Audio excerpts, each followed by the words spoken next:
15 വർഷക്കാലം ബംഗാൾ എന്ന സംസ്ഥാനം അടക്കി ഭരിച്ച ദീദി എന്ന് വിളിക്കുന്ന മമതാ ബാനർജി ഒരു കാലത്ത് കോൺഗ്രസിന്റെ തീപ്പൊരി നേതാവ്. പിന്നീട് കോൺഗ്രസുമായി തെറ്റി CPM-നോട് നേർക്കുനേർ യുദ്ധം ചെയ്യാൻ തൃണമൂൽ കോൺഗ്രസ് എന്ന രാഷ്ട്രീയ പാർട്ടിക്ക് രൂപം നൽകി.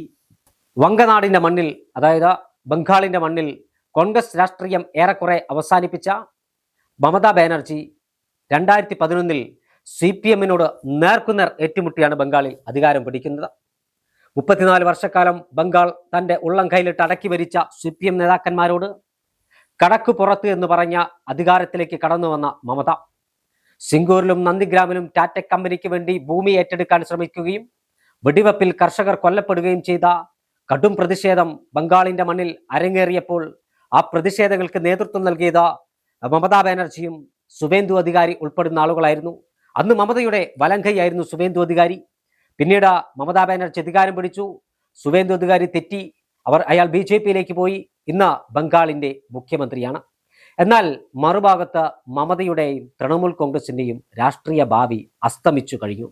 മമതാ ബാനർജിയുടെ നേതൃത്വത്തിൽ പ്രതിപക്ഷം ആയി തൃണമൂൽ കോൺഗ്രസിന്റെ വിമത വിഭാഗം നിയമസഭയിൽ ഒരു ഭാഗത്ത്, മറുഭാഗത്ത് ലോക്സഭയിലും രാജ്യസഭയിലും മമത പാലൂട്ടി വളർത്തിയ, മമത തന്റെ ഉള്ളം കയ്യിലിട്ട് കൈപിടിച്ച് പാലൂട്ടി വളർത്തിയ ആളുകൾ, സയോണി ഘോഷിനെ പോലെ, യൂസഫ് പത്താനെ പോലെ ഉള്ള ആളുകൾ ആ മറുകണ്ഠം ചാടിയിരിക്കുന്നു.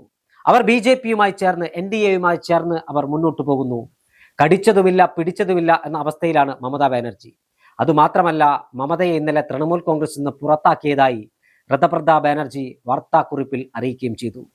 താൻ പട്ടിണി കടന്നും CPM-നോട് നേർക്കുനേർ ഏറ്റുമുട്ടിയും ബംഗാളിന്റെ ഗ്രാമനഗരങ്ങളിൽ പച്ച പിടിപ്പിച്ച രാഷ്ട്രീയ പ്രസ്ഥാനം തൃണമൂൽ കോൺഗ്രസിൽ നിന്ന് മമതാ ബാനർജിയെ പുറത്താക്കിയെന്ന് മമതാ ബാനർജി പറയുമ്പോൾ മമതാ ബാനർജി സങ്കടം കൊണ്ട് ഉള്ളു പൊട്ടുകയാകും എന്ന കാര്യത്തിൽ ഒരു തർക്കവുമില്ല. ആരാണ് മമതാ ബാനർജി? മുന്തിയ തരം ഐഫോണുകളും സുഖലോലുപരായ ജീവിതവും നയിച്ചതിന്റെ പേരിൽ DYFയിൽ നിന്നും CPM-ൽ നിന്നും പുറത്താക്കപ്പെട്ട യുവനേതാവ്, പിന്നീട് CPM വർഗശത്രുയെ പ്രഖ്യാപിച്ചവരെ തൻ്റെ സ്വന്തക്കാരനായി അവന് ചുവപ്പ് പരവതാനി വിരിച്ച് തൃണമൂൽ കോൺഗ്രസിലേക്ക് മമത കൈപിടിച്ചുയർത്തിയ അതേ മമതാ ബാനർജി പാല് കൊടുത്ത കൈക്ക് തന്നെ തിരിച്ചു കുത്തുന്ന കാഴ്ച ബംഗാളിൽ കാണുകയാണ്.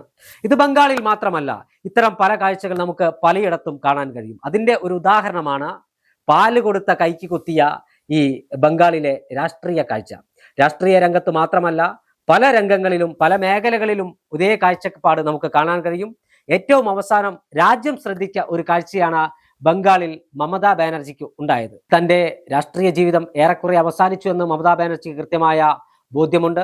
തൻ്റെ തട്ടകമായ ഭവാനിപ്പൂരിൽ തൃണമൂൽ കോൺഗ്രസിന്റെ നേതാവായിരുന്ന, ഇപ്പോൾ തൃണമൂലിന്റെ ബദ്ധശത്രുവായ, മമതയുടെ ശത്രുവായ ഇപ്പോഴത്തെ ബംഗാളിന്റെ മുഖ്യമന്ത്രി സുവേന്ദു അധികാരിയോട് തോൽവിയുടെ രുചി അറിഞ്ഞ മമതാ ബാനർജി ലോക്സഭയിലും രാജ്യസഭയിലും തൃണമൂൽ കോൺഗ്രസിന് വേണ്ടി പോരാടിയ ആളുകളൊക്കെ മമതാ ബാനർജിയോട് ലാൽസലാം പറഞ്ഞ് പിരിയുന്ന ഒരു കാഴ്ച. നിയമസഭാ MLA-മാരിൽ വിരലിലെണ്ണാവുന്നവർ മാത്രമാണ് ഇപ്പോൾ മമതയ്ക്കൊപ്പമുള്ളത്. അതേ മമതാ ബാനർജി ഒരു കാലത്ത് കിരീടം വെക്കാത്ത രാജാവായി കേവലം 200 രൂപയുടെ ഖദർ സാരിയും ഒരു ഹവായ് ചെരുപ്പും കയ്യിലൊരു വാച്ചുമായി ബംഗാൾ രാഷ്ട്രീയത്തിൽ അടപടലം കൊണ്ടു നടന്ന മമതാ ബാനർജി, അധികാരത്തിന്റെ അപ്പക്കഷ്ണം നുണയാൻ തൻ്റെ ആളുകൾക്കെല്ലാം വീതിച്ചു നൽകിയ മമതാ ബാനർജി, അത് അഹങ്കാരത്തിന്റെ മൂർത്തിഭാവമായി മമതാ ബാനർജി മാറിയപ്പോൾ അതേ മമതാ ബാനർജിയെ താഴെ ഇറക്കിയതും ജനങ്ങൾ താഴെ ഇറക്കിയതും നമ്മൾ കണ്ടു. അധികാരത്തിന്റെ പാന്താവിൽ എന്നും ഇരുന്ന് വിലസാമെന്ന് ആരും സ്വപ്നം കാണരുത് എന്നൊരു പാഠമാണ് മമതാ ബാനർജിയിലൂടെ രാജ്യം കണ്ടത്. അതേ മമതാ ബാനർജി പാല വീണ യക്ഷിയെ പോലെ ഇന്ന് തെക്ക് വടക്ക് നടക്കുമ്പോൾ രാഷ്ട്രീയ ബംഗാളിന്റെ വങ്കനാടിന്റെ രാഷ്ട്രീയം മമതയെ നോക്കി പല്ലിറുക്കി ചിരിക്കുകയാണ് എന്ന കാര്യത്തിൽ തർക്കമില്ല.